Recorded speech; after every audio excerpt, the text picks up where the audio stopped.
नमस्कार, मैं हूं आपके साथ विशाल कालरा। तो बड़ी खबर यह है कि बिहार के सीएम नीतीश कुमार ने बड़ा ऐलान कर दिया है। बिहार विधानसभा में नीतीश कुमार ने बयान दिया है आरक्षण को लेकर।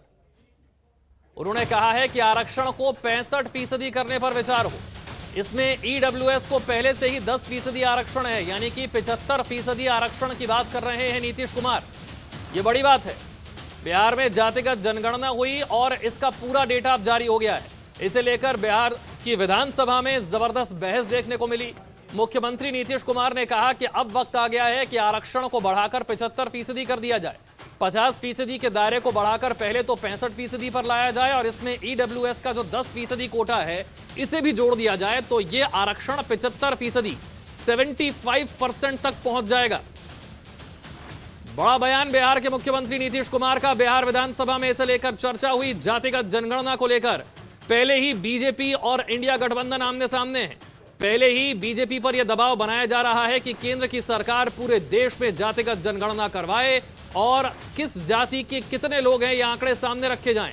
और अब इन आंकड़ों के आधार पर मुख्यमंत्री ने कह दिया है कि वक्त आ गया है कि आरक्षण को बढ़ा दिया जाए। 50% के दायरे को बढ़ाकर पहले तो 65% किया जाए और इसमें ईडब्ल्यूएस का 10% और जोड़ दिया जाए, तो यह आंकड़ा पहुंच जाएगा 75%। वक्त आ गया है कि 75% आरक्षण कर दिया जाए। अब सवाल यह है कि जातिगत जनगणना और बढ़ा हुआ आरक्षण, क्या यही होंगे आने वाले चुनाव के मुद्दे?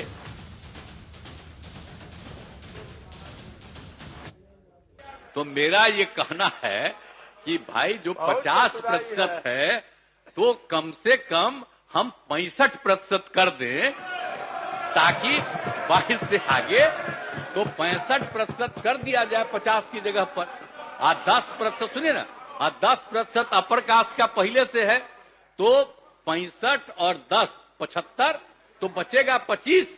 तो पहले 40 सबको फ्री था, अब 25 फ्री हो जाएगा।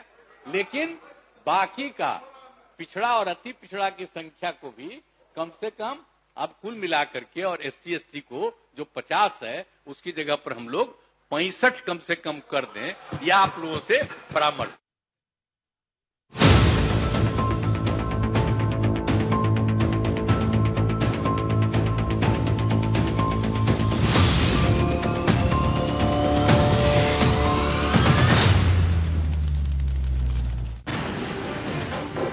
बिहार में जातिवार गरीबी का डेटा आया।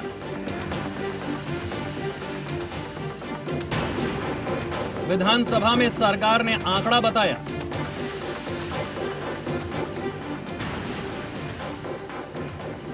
,34.1% परिवार पर गरीबी की मार। सवर्णों में सबसे गरीब भूमिहार।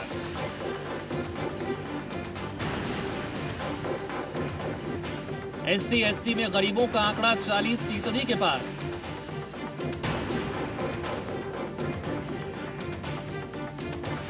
रिजर्वेशन का अब क्या होगा हाल?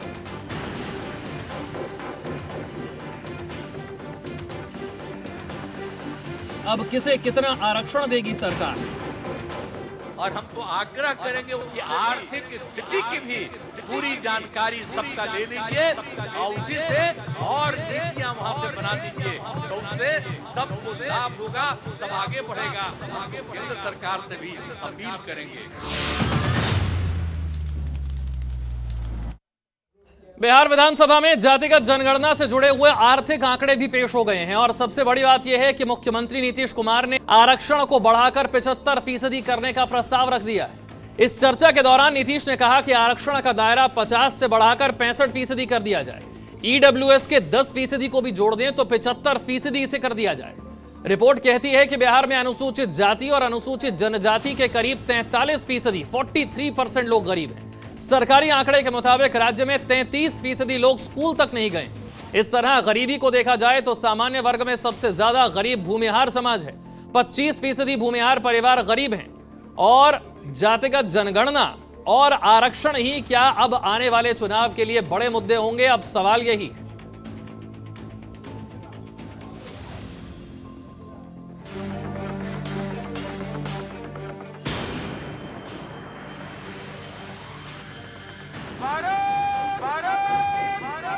बिहार जातिगत जनगणना में बड़ा खुलासा। बिहार में गरीबों की जनसंख्या पर घमासान। हर वर्ग के लोग गरीबी की मार से बेहाल। 13 करोड़ की जनसंख्या में बड़ा वर्ग गरीब। बिहार में जातिगत जनगणना के आंकड़े 2 नवंबर को नीतीश कुमार ने पेश किए। बिहार जातिगत जनगणना में आर्थिक आधार पर किए गए सर्वे में सामने आया है कि 13 करोड़ की जनसंख्या का एक बड़ा हिस्सा गरीबी में जीने को मजबूर है। गरीबी उन्मूलन के किए जा रहे दावे वादों पर ये आंकड़े गंभीर सवाल भी उठाते हैं। आर्थिक स्थिति की अगर बात की जाए तो राज्य में सामान्य वर्ग में 25.9% परिवार गरीब है। सवर्णों में सबसे ज्यादा गरीब भूमिहार और ब्राह्मण परिवार है। बिहार आर्थिक जातिगत जनगणना 2023 सामान्य वर्ग में 25.9% परिवार गरीब, पिछड़ा वर्ग के 33.16% परिवार गरीब, अत्यंत पिछड़ा वर्ग में 33.58% गरीब परिवार, अनुसूचित जाति में 42.93% गरीब परिवार, अनुसूचित जनजाति में 42.70% गरीब परिवार, अन्य जातियों में 23.72% गरीब परिवार। अब इतना बढ़िया रिपोर्ट हो गया है, अब कहीं कहीं कोई बोल देता है कि इस जात का बढ़ गया, उस जात का बढ़ गया। हमको जरा बताइए, जब इसके पहले जाति आधारित जनगणना हुई ही नहीं, तो आप कैसे कह रहे हैं कि जात का घट गया, इस जात का बढ़ गया? ये बहुत बोगस बात है, बहुत बोगस बात है। ये सब नहीं बोलना चाहिए। बिहार जातिगत जनगणना पर आधारित रिपोर्ट में सामने आया है कि गरीबों को लेकर सामान्य वर्ग में हिंदू की 4 और मुसलमानों की 3 जातियों में सबसे खराब हाल भूमिहारों का है। बिहार में अब रिपोर्ट को लेकर सरकार और विपक्ष आमने सामने है। बोले पिछड़ा और अति पिछड़ा को कम किया गया, अब फिर बोलते यादव का बढ़ा दिया गया। क्या यादव पिछड़ा नहीं है क्या? तो 1931 का आंकड़ों में 11% यादव था। 11% तब था जब उड़ीसा और झारखंड साथ थी, तो अलग हुआ है, दिन बढ़ा है, तो उतना आप देख लीजिए, उतना ही संख्या। और जहाँ तक माइनॉरिटी की बात है, माइनॉरिटी का तो हर साल मतलब हमेशा होता रहा है। मुस्लिम और मुस्लिम यादव के खिलाफ शुरू से वो लोग है। वो नहीं चाहता लोग कि नीचे जात बैकवर्ड हो, चाहे दलित हो, पिछड़ा हो, अति पिछड़ा हो, नहीं चाहता है कि बढ़े आगे। बिहार जातिगत जनगणना को लेकर बिहार विधानसभा में बीजेपी ने जमकर हंगामा किया।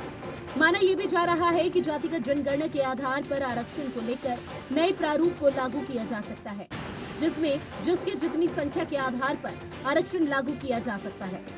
ब्यूरो रिपोर्ट, जनतंत्र टीवी।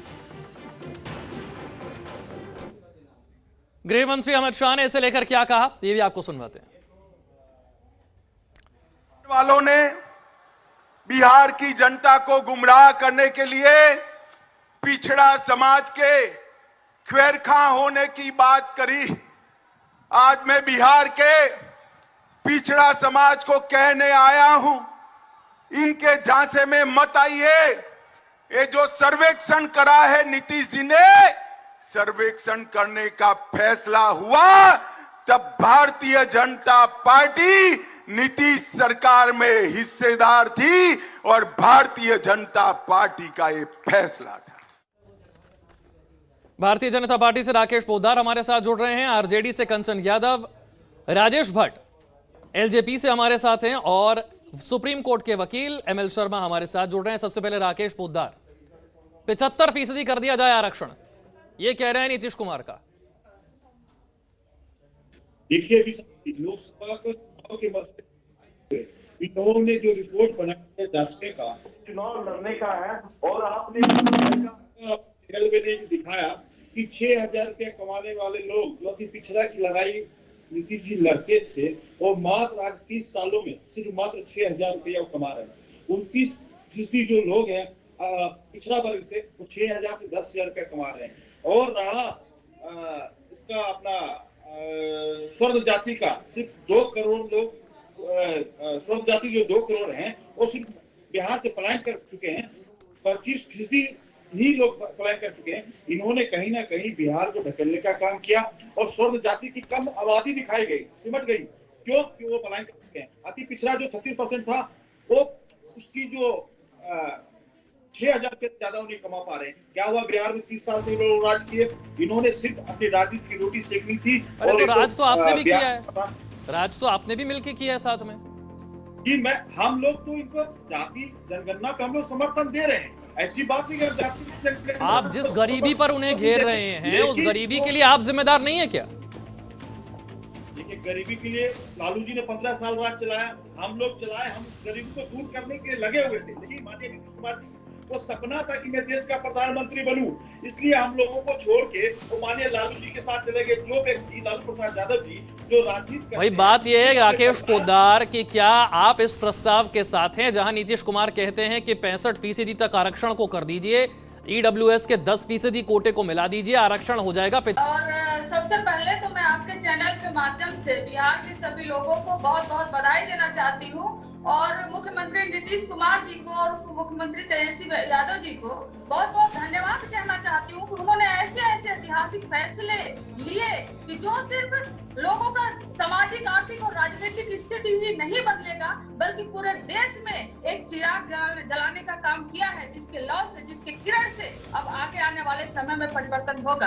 रही बात की अगर आप गरीबी की कहते हैं, तो मुझे लगता है कि अभी कल का ही न्यूज है कि प्रधानमंत्री नरेंद्र मोदी जी कहते हैं कि हम 80 करोड़ जो लोग हैं देश में, उनको जो राशन मिलता है हम उसको कंटिन्यू करेंगे। तो हम वही पूछते हैं कि वो राशन देने की बात क्यों करते हैं, वो रोजगार देने की बात क्यों नहीं करते हैं? ये कहते हैं पलायन।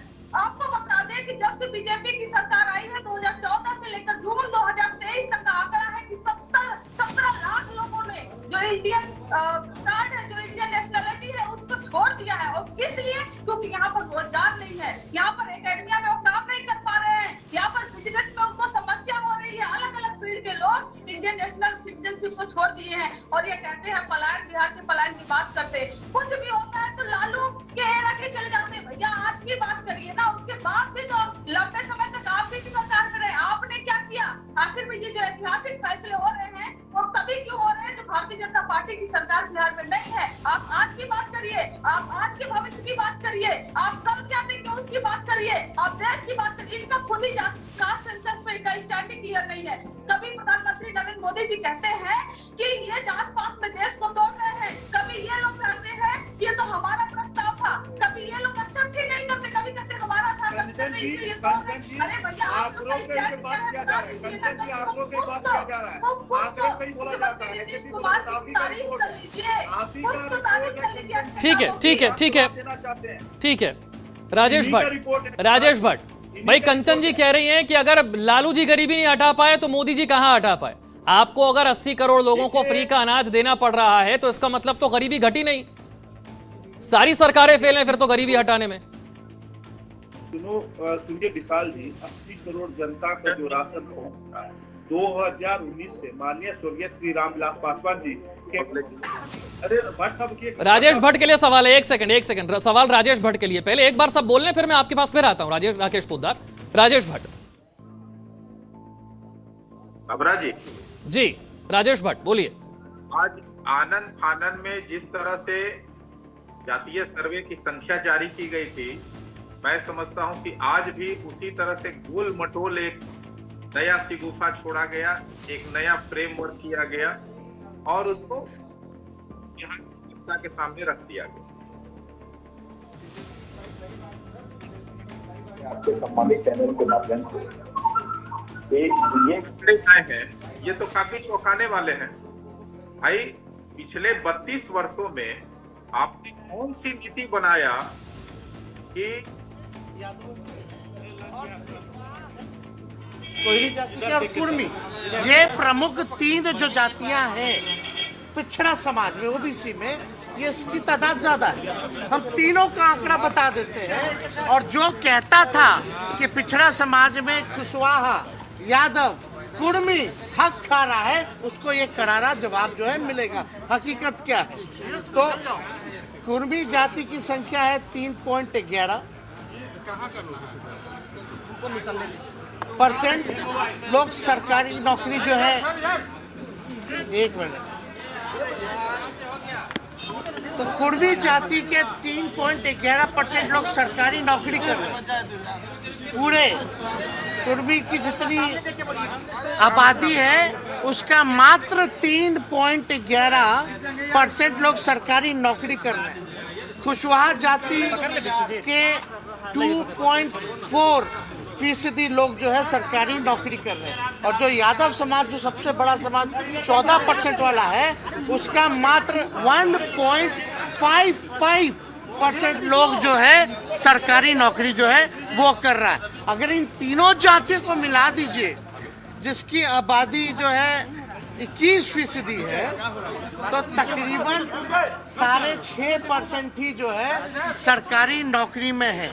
तो हम तो दूसरा भी आंकड़ा भी हम बता देंगे जहां और जातियों का है, मान लीजिए 0.6% आबादी जिनकी कास्ट समाज की है उनका मिला दीजिए तो 0.6 से लेके 6.68 जो है प्रतिशत जो है काम कर रहा है। उसी हिसाब से भूमिहार समाज का है, राजपूत समाज का है, अत्यंत पिछड़ा समाज का है, तो ये सब का है। तो ये किसी के खिलाफ नहीं है, ये एक रियल पिक्चर जो है लोगों के सामने आना चाहिए था। उसी हिसाब से कल्याणकारी योजनाएं बनाने का काम होगा। तो ये एक तो सामाजिक नहीं। ठीक है, अनुप्रिया जी पर मैं जाऊं उससे पहले राजेश भट्ट अपनी बात पूरी कर लीजिए। आप कह रहे थे आनन फानन में जनगणना हुई और आनन फानन में ही आरक्षण पर भी गोल मटोल बात कह दी गई। क्यों आपको ऐसा लगता है कि आनन फानन में बात हुई? कोई ठोस प्लान नहीं है सरकार के पास। राजेश भट्ट। मैं कह रहा हूँ कि ऐसी नीति नीतीश कुमार जी ने और लालू जी ने पिछले 33 वर्षों में बनाया। आज बिहार इस बदहाली के दौर से गुजर रहा है जिसका आज जो है चरित्र चित्रण हो गया, और खुद ब खुद किया है उन्होंने। तो आप बताइए कि आगे ये जो कह रहे हैं कि 65% आरक्षण कर देने से इन जातियों का काया पलट हो जाएगा, कल पूरे तरह से जो है विकास। मैं आरक्षण के खिलाफ नहीं हूँ, हमारी पार्टी जातीय जनगणना की मजबूत पक्षधर रही है। हमारे पार्टी के राष्ट्रीय अध्यक्ष चिराग पासवान जी लगातार जातीय जनगणना के पक्ष में अपनी बात और अपना पक्ष रखे हैं। लेकिन सवाल ये है कि आखिर आर्थिक स्थिति इतनी बदहाल क्यों है, और 65% आरक्षण ला देने से क्या इनका दिन बदल जाएगा, इसकी गारंटी कौन देगा? ठीक है, आपने 2 सवाल पूछे, अनुप्रिया जी से जवाब लेते हैं। 18 राजेश भट्ट कह रहे हैं कि भाई ये जो आंकड़े जारी किए ना आपने कि इतने फीसदी लोग गरीब हैं, इतनी बड़ी संख्या में लोग गरीब हैं, ये तो नीतीश कुमार पर ही सवाल खड़े कर रहे हैं कि आप इतने सालों से सरकार चला रहे हैं, इतनी बड़ी आबादी गरीब कैसे है और इन्हें आरक्षण देने से इनके दिन कैसे बदल जाएंगे? ये दोनों सवाल राजेश भट्ट के। अनुप्रिया जी। 42 ठीक, राजेश भट्ट आपके दोनों सवाल मैंने रखे, अनुप्रिया जी जवाब दीजिए।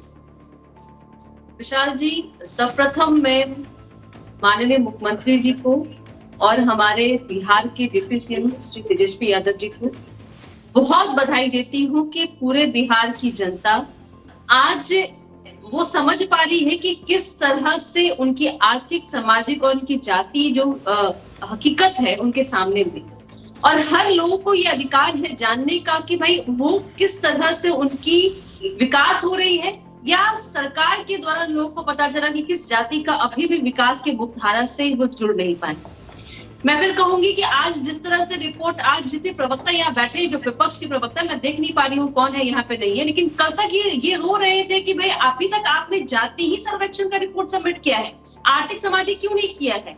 अब जब पब्लिश कर दिया तो कह रहे आनन फानन में जितने भी आरोप है ये झूठे आरोप है, और जिनको भी लगता है ये डेटा फेक है तो केंद्र की सरकार, जो बीजेपी की सरकार है, मैं उनसे कहूंगी कि वो फिर से करा ले, क्रॉस चेक कर ले।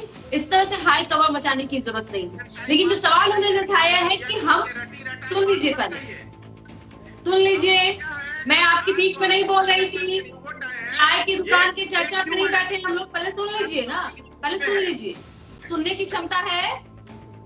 आज जिस तरह से माननीय मुख्यमंत्री जी ने कहा है कि जिस जाति का अभी भी विकास की मुख्यधारा से जुड़ नहीं पाए हैं, उनको जोड़ने के लिए हम आरक्षण में भी बदलाव करेंगे, और 50% जो आरक्षण था उसके 35% भी करें, 65% भी हम लोग करेंगे। तो ये एक बहुत ही महत्वपूर्ण, जो हमारी जो मंशा थी इसके पीछे यही थी कि जो जाति या धर्म के लोग मुख्यधारा से नहीं जुड़ पाए हैं वैसे योजनाओं का फॉर्मेशन करेंगे कि आरक्षण में बदलाव होगा कि उनको भी मुख्यधारा से जोड़ा जा सके। और ये हमसे पूछने वाले कौन होते हैं जिनको 9 साल देश की सरकार, पूरे देश ने इनके ऊपर भी छोड़ दिया और देश का इस तरह से बद से बदतर हालत कर दिया। न इनको महंगाई की चिंता है, न युवाओं की भविष्य की चिंता है, न रोजगार की चिंता है। आप हमसे पूछते हैं ये देश पहला ऐसा राज्य है जो 1,24,000 लोगों को एक बार में शिक्षक बहाली में देती है। इसलिए आप हमें तो हमको सवाल पूछिए। राजेश भट्ट, अनुप्रिया जी, मैं आप दोनों पर आऊंगा, लेकिन एमएल शर्मा सुप्रीम कोर्ट के वकील हमारे साथ हैं। एमएल शर्मा एक तरफ, ठीक है, एक सेकंड अनुप्रिया जी, राजेश भट्ट थोड़ा सा रुकते हुए एमएल शर्मा, उधर महाराष्ट्र में मराठा आरक्षण की मांग को लेकर सुप्रीम कोर्ट पहले ही खारिज कर चुका है। यहां नीतीश कुमार कह रहे हैं आरक्षण को बढ़ाकर 75% तक ले जाइए। क्या यह संभव है और इसका रास्ता क्या है? एमएल शर्मा हेलो जी, क्या आपने मेरे से सवाल किया? जी, आप ही से सवाल है। देखिए, एक बात है, आरक्षण के नाम पर हर आदमी बिना कुछ किए पैसा कमाना लेना चाहता है। काम से किसी को मतलब नहीं, समृद्धि से किसी को मतलब नहीं, रिजल्ट से किसी को मतलब नहीं। आरक्षण दे दो, वोट ले लो और नेता बन जाओ। ये कंटिन्यू चला आ रहा है पिछले 50 साल से, कोई नई बात नहीं हो। जिनको आरक्षण दिया जा रहा है उनको बेवकूफ बना करके वापस उसी गड्ढे में ढकेल दिया जाता है जहां पे वो सड़ रहे हैं। आज के टाइम में भी उनके पास कुछ नहीं है, उनके पास आरक्षण के नाम के बिल्ले के अलावा किसी को कुछ नहीं मिला। और आरक्षण के नाम पर भी जिनका अपॉइंटमेंट किया जाता है उनसे भी हजारों रुपए घूस के लिए जाते हैं। अब मुझे ये बताइए, अगर व्यक्ति के पास शिक्षा नहीं होगी, योग्यता नहीं होगी और उसके घर को बेच करके उसको नौकरी दी जाएगी कि भैया तू नौकरी दे दी, अब तू पैसा लेता जा, काम करे या मत कर, उसका परिणाम किसको भुगतना पड़ेगा? पूरे देश के हर उस व्यक्ति को, चाहे वो आरक्षण हो, किसी जाति का हो, किसी भी जाति का हो, वो भुगतेंगे। आज देश बर्बादी में पहुंचाने का सबसे बड़ा कारण यही है कि राजनीति और वोट के नाम पे एक नया शब्द गठन हो चुका है, आरक्षण। आरक्षण शुरू में इसलिए दिया गया था कि शुरू के 25 साल के अंदर अंदर जो कमजोरी है इन लोगों की, उस कमजोरी को खत्म किया जाए, उनकी आर्थिक विषमता खत्म की जाए, उनको शक्ति दी जाए, पढ़ने के लिए फ्री में दिया जाए, बहुत सी चीजें, वो सब खत्म हो चुका। अब आरक्षण का मतलब केवल वोट की राजनीति। इलेक्शन है ना, अगले 3 महीने में, 4 महीने में इलेक्शन है, आरक्षण का जिन्न फिर निकल के आया है। आज से 5 साल पहले ये क्यों नहीं था? सिर्फ इसलिए कि उस समय किसी को वोट की नहीं मिल चाहिए था, अब हर किसी को वोट चाहिए, इसलिए लास्ट मूवमेंट पे आरक्षण का जिन्न निकाला गया है। लड़िए, लड़ाइए, मारिए, मरवाइए लोगों को, लोग आपस में लाठी लेके खड़े हो जाएंगे। एक कहेगा हमें आरक्षण चाहिए, दूसरा कहेगा हम नहीं देंगे, एक कहेगा हमें आरक्षण के नाम पे फ्री पैसा चाहिए, मुफ्त में चाहिए हमें आरक्षण। सरकारी नौकरी मिलते ही वो घर में बैठेगा, काम नहीं करेगा, क्यों? उसके तो आरक्षण के नाम पे उसके पास काम मिला हुआ है। तो क्या आप लोग इसी तरह का देश चाहते हैं, इसी तरह का समाज चाहते हैं जहां एक अननोन गुंडा राज भर जाए चारों तरफ, बिना काम किए लोग आरक्षण के नाम पे? ठीक है एमएल शर्मा, आपकी बात का जवाब देना चाह रही है अनुप्रिया जी दीजिए जवाब। ठीक है, मैं अभी सुन रही थी बात कहना चाहूंगी। आप वकालत पढ़ते हैं और वकालत आप संविधान को मानते हैं, तो संविधान में ये इजाजत है कि आरक्षण का प्रावधान है। आप जिस तरह की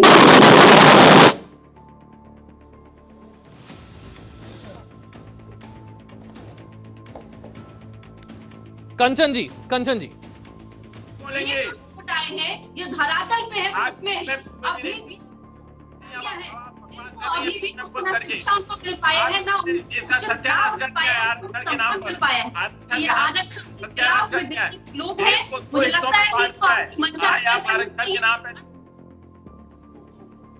ठीक है एमएल शर्मा, अनुप्रिया जी थोड़ा सा रुकते हुए, कंचन जी, जो बात एमएल शर्मा ने कही कि जिस तरीके से आरक्षण को लाया जा रहा है, हर राज्य में इसकी मांग बढ़ती जा रही है, क्या सिर्फ वोट पाने का जरिया है? क्या गारंटी है कि आरक्षण बढ़ने से इनके दिन बदल जाएंगे? और जो राजेश भट्ट ने पूछा कि इतने सालों के बाद भी इतनी बड़ी आबादी गरीबी में जीने के लिए मजबूर क्यों? देखिए, एक तो पहले मैं अभी सुप्रीम कोर्ट के लॉयर जी का सुन रही थी, जिस तरीके से वो बोल रहे थे ऐसा लग रहा था कि उनको लीगल भाषा तो नहीं आता। हाँ, कि जो बीजेपी के व्हाट्सएप पे प्रोपेगेंडा चलता है, शायद उनको वो भाषा उनको बहुत अच्छे से बोलने आता है। ये कहते हैं कि आरक्षण क्यों, ईडब्ल्यूएस आरक्षण पे ये कुछ नहीं बोलेंगे। और दूसरा जो ये कह रहे हैं कि तब तक आरक्षण फ्री में ये दिया जाएगा,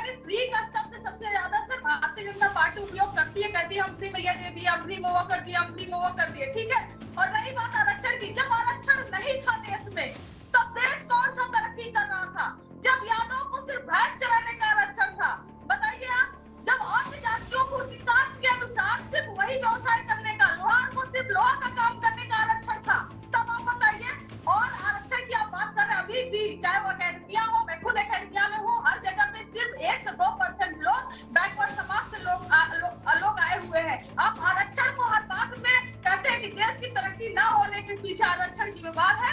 ये आप ऐसी भाषा यूज करते हैं। व्हाट्सएप यूनिवर्सिटी का कम से कम यूनिवर्सिटी, अरे वो सुप्रीम कोर्ट के वकील हैं, अब उन्हें भी व्हाट्सएप यूनिवर्सिटी में मत फंसाइए ना आप। वो सुप्रीम कोर्ट के वकील हैं। मैं कानून के आधार पर और संविधान के आधार पर बात कर रहा हूं। मैं कानून और संविधान के आधार पर बात कर रहा हूं। मैं एमएल शर्मा से समझूंगा ब्रेक के बाद कि कैसे आरक्षण बढ़ना संभव है। हमने महाराष्ट्र में देखा, मराठा आरक्षण के फैसले को सुप्रीम कोर्ट ने गिरा दिया। महाराष्ट्र की सरकार देना चाहती थी। अब ये जो आरक्षण है, ये संभव कैसे होगा, ये एमएल शर्मा से समझेंगे छोटे से ब्रेक के बाद। फौरन हाजिर होते हैं। बिहार में जातिगत जनगणना की डिटेल रिपोर्ट सामने आ गई है और अब तो आर्थिक आंकड़े भी पेश हो गए हैं। विधानसभा में जबरदस्त बहस और चर्चा भी हुई और मुख्यमंत्री ने कहा कि वक्त आ गया है कि आरक्षण को 50% से बढ़ाकर 65% कर दिया जाए। ईडब्ल्यूएस का 10% भी जोड़ दिया जाए तो यह आंकड़ा 75% हो जाता है। तो सवाल यही है कि क्या जातिगत जनगणना और बढ़े हुए आरक्षण की मांग, यही चुनाव से पहले का बड़ा मुद्दा होने जा रहा है। तमाम खास मेहमान हमारे साथ हैं। सुप्रीम कोर्ट के वकील एमएल शर्मा से मैं एक बार फिर शुरू करना चाहूंगा। एमएल शर्मा साहब, मेरा पहले जो सवाल था वही आपसे था कि महाराष्ट्र में हमने देखा कि सरकार आरक्षण देना चाहती थी, सुप्रीम कोर्ट ने खारिज कर दिया। देश के अलग अलग राज्यों में कई बार 50% आरक्षण के आंकड़े को पार करने को लेकर मांग हुई है, बात उठी है, सरकारें भी राजी हो गई, लेकिन कई बार यह संभव नहीं हो पाया। इस बार जो मांग नीतीश कुमार ने उठाई है 65% आरक्षण वाली, ये कैसे संभव है, इसका रास्ता क्या है? अगर समाज को और गड्ढे में डालना है तो आप इसको 100% कर दीजिए, 75% क्यों, 100% दीजिए और ये कहिए केवल इन्हीं को सरकारी नौकरी दी जाएगी। आरक्षण का मतलब है आप लोगों को नौकरी में बिना काम किए हिस्सा चाहिए, पैसा चाहिए। काम करने के लिए बाकी तो सारे फालतू है ही है, और काम भी नहीं किया जाए तो कोई फर्क नहीं पड़ता। रुपए की वैल्यू आज गिर करके 80 रुपए 84 रुपीज हो गई है आरक्षण की मेहरबानी से। आज लोगों में गेहूं का रेट जो 72 में 2.5 रुपए हुआ करता था, आज 50 से 60 70 80 रुपए होने जा रहा है। ये सब आरक्षण की मेहरबानी है। जो भी बर्बादी हो रही है उससे आरक्षण के कारण। क्यों? क्योंकि आरक्षण का मतलब है सिर्फ एक, नौकरी मिल जाना, बिना काम किए घर में बैठ के तनख्वाह मिल जाना, काम करना नहीं, और ऐसे व्यक्ति को काम पे रखना जिसको काम करना आता ही नहीं है। जब काम ही नहीं होगा तो समाज का विकास 100% तेजी से होगा ऊपर, और लोग घर से और शहर से निकल के सीधा सीधा शमशान भूमि में पहुंचेंगे, क्योंकि उनके पास योग्यता तो है ही नहीं, नॉलेज है ही नहीं। फिर आप इस बात के लिए क्यों रोते हैं कि समाज गड्ढे में गिर रहा है? क्यों आप लिए रोते हैं कि महंगाई बढ़ रही है? क्यों इसलिए रोते हैं कि महंगाई इतनी हो गई है कि हमें आरक्षण चाहिए? आरक्षण से क्या मतलब है आप लोगों का? आरक्षण से आपका मतलब यह है कि मुफ्त में नौकरी मिले, अयोग्य व्यक्ति को नौकरी मिले, ऐसे, और जिनको नौकरी मिले वो काम भी नहीं करे और आजीवन आपके काम करें और बिना काम किए पेंशन लें। यही मुख्य मुद्दा है। और नौकरी दिलाने के नाम पे आरक्षण के अंदर इन लोगों को वोट मिले, जिन लोगों को केवल बहस करना आता है राज्यसभा में बैठ करके या संसद में, पार्लियामेंट में बैठ करके। आज तक पिछले 50-60 साल के अंदर कौन सी ऐसी तरक्की हुई है, कौन सा ऐसा काम हुआ है भारतवर्ष के अंदर जो कि किसी आरक्षण की वजह से आगे बढ़ाया जा सकता है? आज हर बता सकते हैं आप। ठीक है, आज हर बाकियों को भी मौका देना है, मुझे बाकियों को भी मौका देना। अनुप्रिया जी, फिर राजेश भट्ट। अनुप्रिया जी, सवाल मौका का नहीं है, सवाल मौका का नहीं है, अधिकार है। जिस व्यक्ति को काम करना आता है, बाकी गेस्ट को भी बोलने का मौका देना मुझे। एमएल शर्मा जी, मैं लौटता हूँ आपके पास। अनुप्रिया जी बोलिए। विशाल जी, मुझे नहीं पता कि ये जो अभी बोल रहे थे कि उन्होंने संविधान पढ़ा है या नहीं पढ़ा है, और जैसे ये आरोप लगाया थे कि बिना काम किए तनख्वाह लेते हैं, इनका अर्थ सीधा सीधा यही कि वो वर्ग जो आरक्षण के तहत आता है कि वो बिना नॉलेज उनके पास में नहीं होता, कंपटीशन में पार्टिसिपेट नहीं करते। तो मुझे लगता है कि जिस तरह से इनकी जाति मुझे नहीं पता, लेकिन जिस तरह से सरकार, मैं आपको थोड़ा बिहार सरकार के बारे में बता दूं, इनका आरोप ही मुझे समझ में नहीं आ रहा कि कहना ये क्या चाह रहे हैं। ये संविधान से अलग कुछ संविधान बनाने के प्रयास ये कर रहे हैं कि बिहार सरकार 2005 में जब पहली बार मुख्यमंत्री नीतीश कुमार जी बनते तो 2006 वर्ष था जिसमें स्वर्ण जातियों को आर्थिक रूप से कमजोर जनजातियों को 3% आरक्षण दिया गया और इसी आधार पर 10% आरक्षण आज पूरे देश में लागू है। तो ये देखिए, आरक्षण में अभी भी बदलाव सिर्फ ऐसा नहीं है कि जो पिछड़ी जाति उन्हीं को मिल रहा है। अब आज जो आंकड़े आएंगे जिसमें स्वर्णों की भी देखी गई कि आर्थिक रूप से कमजोर है, ये तो सिस्टम हमने पहले लागू कर दिया था। बस एक ही मंशा है कि न्याय के साथ विकास होने की बात हमारी है कि कोई भी किसी के साथ में या ठगी नहीं हो, कि वो दुर्व्यवहार नहीं हो, कि दो तरह के बर्ताव नहीं हो। सबको एक समान मौका मिलना चाहिए कि उसकी भी जाति और उसके धर्म के लोगों का विकास हो सके। तो माननीय मुख्यमंत्री जी इसी संदर्भ में कहा है, और ये आरक्षण में तो बदलाव शुरू से होते रहा है, ये संविधान कह रहे हैं, संविधान के अनुसार होते रहा है, ये कोई किसी एक व्यक्ति का तो थॉट्स है नहीं। तो जिनको भी तकलीफ है, ये जिन्होंने आरक्षण, ये साफ दिखाता है कि जो भी आज इस आरक्षण के खिलाफ में या जाति जनगणना के खिलाफ में, वो साफ तौर पे दिखाता है कि वो ओबीसी और पिछड़ी जाति और SC ST के खिलाफ मंशा है, और ये कहते हैं राकेश पोद्दार, ऐसा किसी भी अधिकार उनका नहीं है। राकेश पोद्दार, देखिए अनिल शर्मा ने जो बातें कही बिल्कुल कहीं ना कहीं सत्य लगता है, और वकील साहब ने बिल्कुल सही बोला। वही संविधान की बात करते कि संविधान खतरे में या संविधान है, संविधान बिल्कुल सही चल। और हमारे कंचन जी कह रहे हैं कि 80% लोगों को जो राशन दिया जाता है वो गरीब तबके के लोग होते हैं। माननीय कंचन जी, 80% लोगों को राशन जो दिया जाता है, स्वर्गीय श्री रामविलास पासवान जी कैबिनेट मंत्री कोरोना काल आया था तो हम फ्री में नहीं दे रहे, 2 रुपए किलो गेहूं, 3 रुपए किलो चावल दे रहे हैं, पैसा भी लगता है, ऐसी बात नहीं, फ्री में नहीं देते हैं। और रहा दूसरी बात, हम लोग बिहार की शिक्षा की बात करते हैं, 22%। अरे राकेश जी, आप इस आरक्षण के पक्ष में हैं या नहीं है? अनुप्रिया जी साफ सवाल पूछ रही है कि जो भी आरक्षण के इस पक्ष में नहीं है, इसका मतलब उन जाति के लोगों को आगे बढ़ते हुए वो नहीं देखना चाहता है। देखिए विशाल जी, मैं उसी बात पे आ रहा हूँ और आप मुझे बोलने का मौका दीजिए। हमारी बातों को आप काट देते हैं और अनुप्रिया जी बोलते हैं तो एक तरफ से बोलने दिया जाता है। कंचन जी बोलेंगे तो आप उसको रोकिएगा नहीं, हमको रोकिएगा, ब्रेक लगा दीजिएगा, ब्रेक मत लगाइए, सत्य सुनिए। और हाँ, बिहार की शिक्षा की बात करते हैं, अब 22% जो है 1 से 5 तक के बच्चे हैं, जो 22% अभी पढ़े लिखे बिहार के, 14% 6 से 8 ही पास किए हैं, 14% जो 9 से 10 पास किए हैं, 9% जो है 11 से 12 पास किए हैं, और 7% जो ग्रेजुएट है बिहार में। आज 30 साल से सरकार चला रहे हैं और शिक्षा मंत्री नीतीश कुमार, हम भी उनके साथ थे, जिनके शिक्षा मंत्री थे, आज भी राष्ट्रीय जनता दल के शिक्षा मंत्री हैं, और 15 साल लालू जी ने चलाया। लेकिन इनके आंकड़े हैं, हमारे आंकड़े नहीं, इनके ही दिए हुए आंकड़े में मैं बात कर रहा हूँ। आज बिहार की शिक्षा की स्थिति क्या हो गई, बिहार के लोग पलायन करके बिहार के लोग बाहर चले गए। और देखिए, और उसके बाद आज शिक्षा इन लोगों का कहीं ना कहीं बिहार को धकेलने का काम किया। और अनिल शर्मा जी ने बिल्कुल सही कहा, सही कह रहे हैं, बिल्कुल सही कह रहे हैं, लेकिन उनकी बातों पे लोग हंसी उड़ाते हैं। ऐसी नहीं होनी चाहिए विशाल जी, बिहार को अगर आगे ले जाना है। और एक रहा महादलित बनाए थे नीतीश कुमार जी ने, महादलित एक बनाए थे जिसमें कुछ जातियों को लिया गया, उनकी स्थिति आज बिहार के इनके ही आंकड़े के हिसाब से देखा जाए वो बेचारे कहीं ना कहीं पीछे की ओर चले गए। उनको भी तोड़ मरोड़ करके पूरे बिहार में सबको तोड़ मरोड़ कर दिया। माननीय प्रधानमंत्री जी हमारे कहते हैं कि 85% हिंदू हैं और 15% मुस्लिम हैं, जिनका सबका साथ, सबका विकास, सबका विश्वास और सबके प्रयास के साथ भारत आगे बढ़ेगा और बिहार आगे बढ़ेगा। और आज कंचन जी एक बात काम करके सुन लीजिए, हम ना लोग जाति में फंसेंगे, ना आपके आरक्षण में फंसेंगे। हम लोग मुद्दा, हमारा जो लोकसभा का चुनाव होगा, हम लोग विकास के नाम पे लड़ेंगे। जितने काम किए हम जनता को घर घर तक पहुंचाएंगे और आपकी ठीक है, आप सोच लीजिएगा। आप आरक्षण पर जवाब नहीं देना चाह रहे, मुझे बाकी लोगों को भी मौका देना है। कंचन जी वो कह रहे हैं नहीं लड़ेंगे आरक्षण के नाम पर, विकास के नाम पर चुनाव लड़ेंगे। ठीक है, विकास के नाम, यही तो हम चाहते थे कि ये विकास के नाम पर लड़े, ये हिंदू और मुसलमान के नाम पर न लड़े, ये धर्म के नाम पर न लड़े, ये लोगों की आस्था के साथ मजाक न करे। और रही बात हमारे लॉयर साहब, बहुत उनकी भी बातों की मैं बहुत सराहना करूंगी, कह रहे थे आरक्षण नहीं होना चाहिए।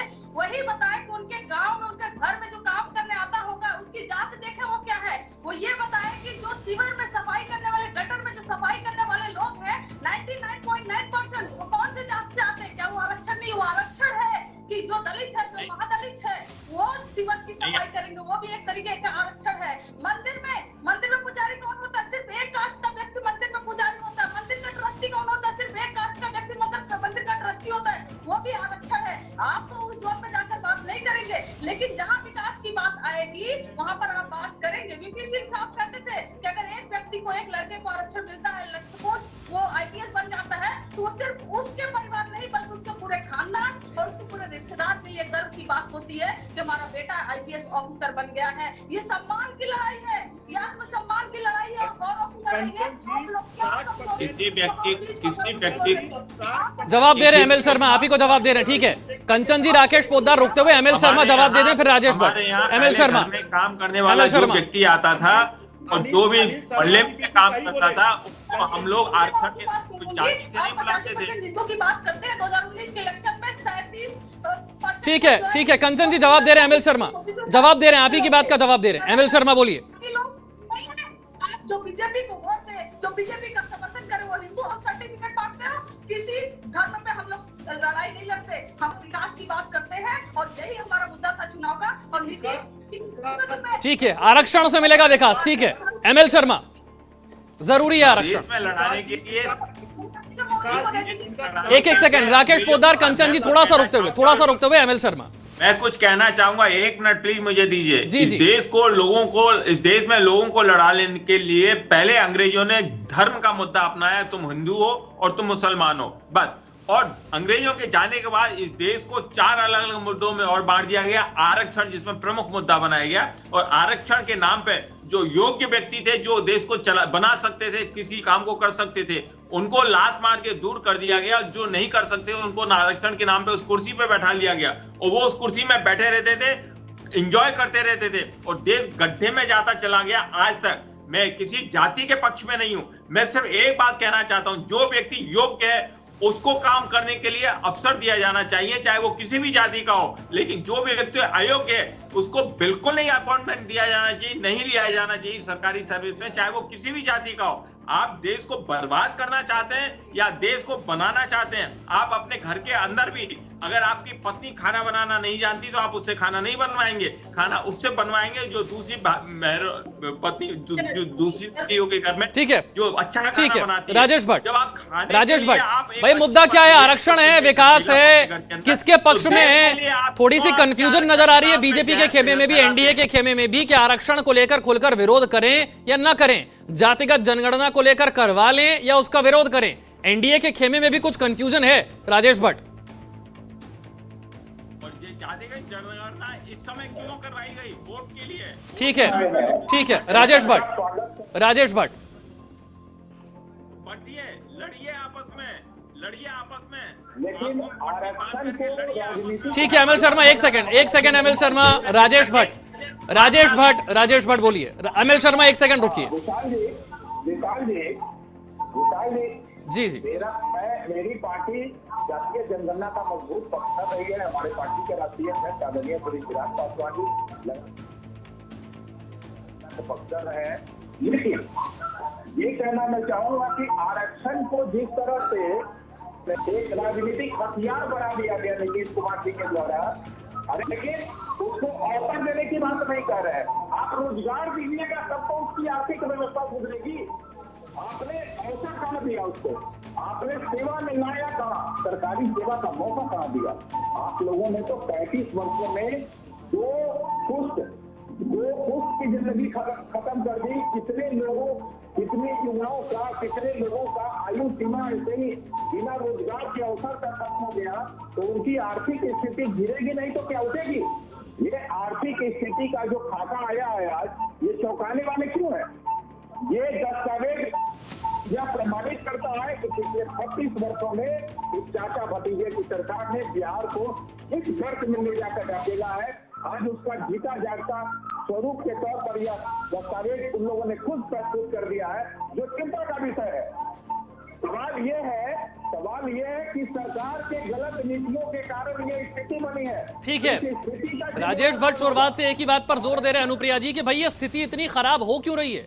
इतना आरक्षण देने की जरूरत ही इसलिए हो रही है कि इतने सालों तक सरकार ने काम नहीं किया, रोजगार के अवसर नहीं दिए, वरना इतनी खराब स्थिति होती क्यों?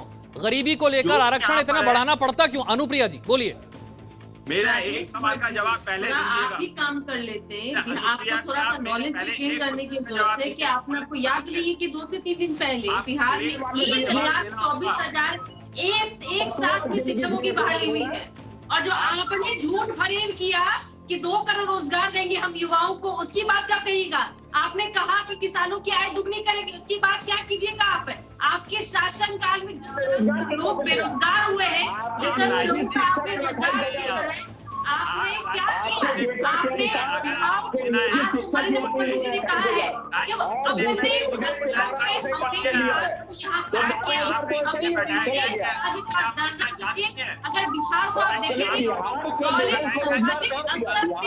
बिहार का जो रूपरेखा है, बिहार बार-बार कह रही है एमएल शर्मा, अनुप्रिया जी, राजेश भट्ट, तीनों रुकते हुए राकेश पोद्दार। ठीक है, तीनों रुकते हुए राकेश पोद्दार। देखिए, जो आज आरक्षण की बात हो रही है, सिर्फ लालू जी अपने परिवार को आरक्षण देना चाहते हैं। वो राजनीति जो कर रहे हैं कंचन जी, वो सिर्फ अपने परिवार के लिए कर रहे हैं। राकेश पोद्दार, आप फिर बोलेंगे, मैं आपको बीच में रोक रहा हूं। मेरा सवाल ये है कि एनडीए के खेमे में जातिगत जनगणना और आरक्षण को लेकर कंफ्यूजन की स्थिति है क्या? ना आप खुलकर हाँ बोलते हैं, ना आप खुलकर ना बोलते हैं। अब सवाल का जवाब दीजिए।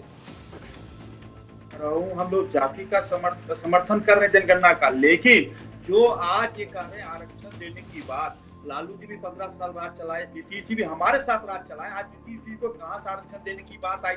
जिस महादलित के लोग बात करते थे, समाज से आते थे, पासी समाज से आते थे, चमार समाज से आते थे, मोची समाज से आते थे, इन लोग भुइया समाज आते थे। भुइया समाज की आज स्थिति क्या है कि 53% लोग जो बहुत गरीब हैं। और बाकी रहा जो अनिल शर्मा जी ने कहा, कहीं ना कहीं उनकी बात बिल्कुल सही आ रही है कि अनिल शर्मा जी ने कहा कि 60% बच्चा अगर मार्क्स लगता है, पूछिए क्या बीजेपी जो है बिहार को विशेष राज्य का दर्जा दीजिएगा? आप मोदी जी से मांग करते हैं कि बिहार को विशेष राज्य का दर्जा मिलना चाहिए। आपको चिंता है बिहार की जनता का, बिहार के वो पिछड़े वर्गों के लोगों पर चिंता है। ठीक है ना, ऐसे समझ नहीं आएगा, ऐसे किसी को समझ नहीं आएगा। राकेश पोद्दार अपनी बात पूरी कर लें। एमएल शर्मा रुकते हुए, राकेश पोद्दार अपनी बात पूरी करें, फिर कंचन जी की बारी है।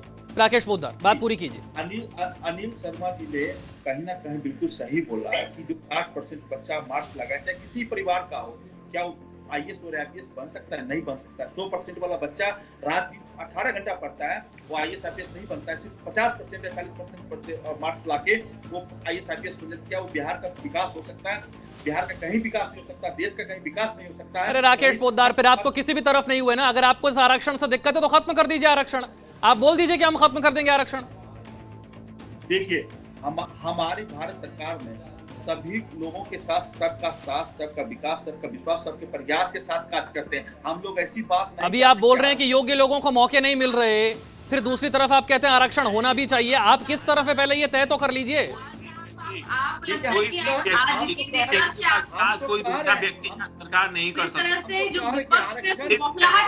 लोगों को मिलना चाहिए, जो आरक्षण योग्य लोगों को मिलना चाहिए, जो पढ़े लिखे, जैसे आप विशाल बने हुए, उसी तरह अगर मान लो बच्चा। अरे आप बिहार अरे नीतीश कुमार के प्रस्ताव के साथ हैं या नहीं है, मैं ये पूछ रहा हूँ। जो जानता है काम करने को, नीतीश कुमार जी के प्रस्ताव के साथ रहना या रहना नहीं बात है, लेकिन नीतीश कुमार जी 15 साल सरकार चलाए, जिनके खिलाफ ये जो लड़े थे उन्हीं के जोर में जाके बैठ गए आज आरक्षण। कंचन जी, ठीक है।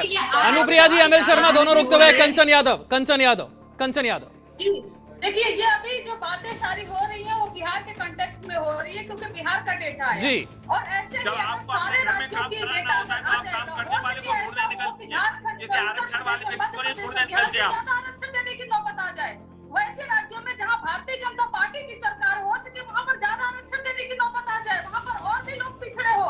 इसलिए जरूरी है कि पूरे देश में कास्ट सेंसस हो और कहां पर कितने आरक्षण की जरूरत है वो चीजें साफ क्लियर हो। और जो हमारे भाई साहब लोग यहाँ पर अपना स्टैंड ही नहीं क्लियर कर पा रहे हैं कहां पर है, तो मैं उनको बता देती हूँ। अभी कुछ ही दिन पहले शायद महिला आरक्षण बिल जो संसद में पेश हुआ था, तो प्रधानमंत्री नरेंद्र मोदी जी और यही भाजपा के लोग गुणगान गा रहे थे, जबकि वो कब तक टला है कोई नहीं जानता। 10 साल बाद लागू होगा, फिर धरातल में 20 साल बाद लागू होगा, लेकिन उसी महिला आरक्षण पे ये लोग इतना गुणगान गा रहे थे, जबकि उसमें ओबीसी महिलाओं के लिए अलग से कोटा है ही नहीं। आप बताइए, महिला आरक्षण बिल भी अवसर देने के लिए ही आया है। अगर एक लोकसभा में, एक या विधानसभा में एक पुरुष है जो ज्यादा कैपेबल है, एक महिला है जो कम कैपेबल है, तो इस आरक्षण बिल के तहत, महिला आरक्षण बिल के तहत उस महिला को आगे बढ़ाया जाएगा ताकि वो और आगे बढ़ सके, मजबूत हो सके, ठीक है, फ्रंट लाइन पर आ सके और बाद में उसको आरक्षण की जरूरत नहीं हो। ठीक है, इसी समानता के तर्ज पर ये आरक्षण आया हुआ था, महिला आरक्षण बिल भी, और ये आरक्षण अच्छी राजनीति और क्या होगी। ठीक है कंचन यादव। एमएल शर्मा, मेरा सवाल सुनिए। एमएल शर्मा मेरा सवाल, एमएल शर्मा होगी आरक्षण के नाम पे महिलाओं के सारे घर के अधिकार छीन करके सड़क पे खड़ा कर दो उनको कि वो बाहर लड़ती रहे और घर का सारा। एमएल शर्मा मेरा सवाल तो सुन लीजिए, मेरा सवाल तो सुन लीजिए। आप जिस बात कर रहे हैं ना, जो बात, वो आदर्श स्थिति है, वो कोई राजनीतिक दल नहीं करने वाला। आप इस देश की राजनीति को इतने सालों से देख ही रहे हैं, जिस चीज की बात आप कर रहे हैं वो बड़ी आदर्श स्थिति है, ऐसा कोई नहीं करने वाला। सवाल तो मैं आपसे ये पूछ रहा हूं कि क्या 50 से बढ़कर 65 हो सकता है क्या? आप 50 क्या, आप 100% कर दीजिए ना, किसने मना किया? कानून के हिसाब से 50% से ज्यादा आरक्षण नहीं दिया जाना चाहिए। कानून के हिसाब से, संविधान के हिसाब से ये आरक्षण का सिस्टम पहले 25 सालों में समाप्त हो जाना चाहिए, नहीं समाप्त हुआ। उसको 5 साल के लिए फिर बढ़ाया गया, फिर 5 साल के लिए बढ़ाया गया, और अब ये राजयोग की तरफ फैल चुका है, ऐसा रोग फैल चुका है जो कभी खत्म नहीं हुआ। क्यों? क्योंकि इसी के नाम पे वोट लिए जाते हैं और कुछ नहीं। ये वोट की राजनीति है, आरक्षण की राजनीति नहीं है। उन लोगों के लिए नहीं है जो बेचारे वाकई में, जिनको जरूरत है संपत्ति की, जिनको जरूरत है शिक्षा की, जिनको जरूरत है नॉलेज की, जिससे कि वो अपने आप को बड़ा बना सकें, सुधार सकें, अपने घर को समृद्ध कर सकें। नहीं, अगर उन लोगों का घर समृद्धि से भर गया है, उनकी नॉलेज बढ़ गई, तो इन लोगों का तो अधिकार खत्म हो जाएगा। इन लोगों को पूछेगा कौन कल को? तो ये आरक्षण के नाम पे जब तक ये सारे जाति वाले नीचे दबे रहेंगे, तभी तक राजनीति चलती रहेगी, और तभी तक ये लोग जो सारे समय मेरे पास कम है अनुप्रिया जी, समय मेरे पास कम है। अनुप्रिया जी, देखिए, मैं फिर कहती हूँ कि अगर जिनको भी आपत्ति है वो स्पष्ट करे और केंद्र की सरकार से मांग करे कि अगर आरक्षण खत्म करना है तो केंद्र की सरकार भाजपा को बोले कि हम आरक्षण के खिलाफ में। लेकिन जिस तरह की बातें वो कह रहे हैं कि आरक्षण का लाभ वैसे लोग उठा रहे हैं, अरे भाई आप देखिए देश में किस तरह की प्रणाली थी और किस तरह से जातियों के साथ में दुर्व्यवहार किया जाता था। ये तो पब्लिक के डोमेन में, और आपने देखा होगा कभी भी गाँव में कैसे लोग कहते हैं कि अगर लोग या पिछड़ी जाति में भेदभाव है, इसलिए देश में आरक्षण में बदलाव ये बिहार में पहला राज्य नहीं है देश में, और भी राज्यों में प्रतिशत बढ़ाया गया है कि जहां जरूरत है उन लोगों को विकास की मुख्यधारा से जोड़ने के लिए स्पष्ट करें कि वो आरक्षण के खिलाफ में, और झूठ मूठ का ये दिखावा करें कि हम ओबीसी हैं, जिस तरह से प्रधानमंत्री मोदी जी कहते हैं कि भाई हम ओबीसी समाज से आते हैं, जो कि अपने जन्म से नहीं है, कलम से है। तो समझिए कि राजनीति कहाँ हो रहा है, हम तो विकास की राजनीति कर रहे हैं। ठीक है, दोनों एक दूसरे पर आरोप लगा रहे हैं। समय मेरे पास इतना ही है, समय की कमी है, समय इतना ही है मेरे पास। बहुत बहुत शुक्रिया सभी खास मेहमानों का चर्चा में जुड़ने के लिए। अब सवाल यही है कि जातिगत जनगणना और बढ़ा हुआ आरक्षण, क्या यही आने वाले चुनाव को लेकर बड़े मुद्दे होने जा रहे हैं?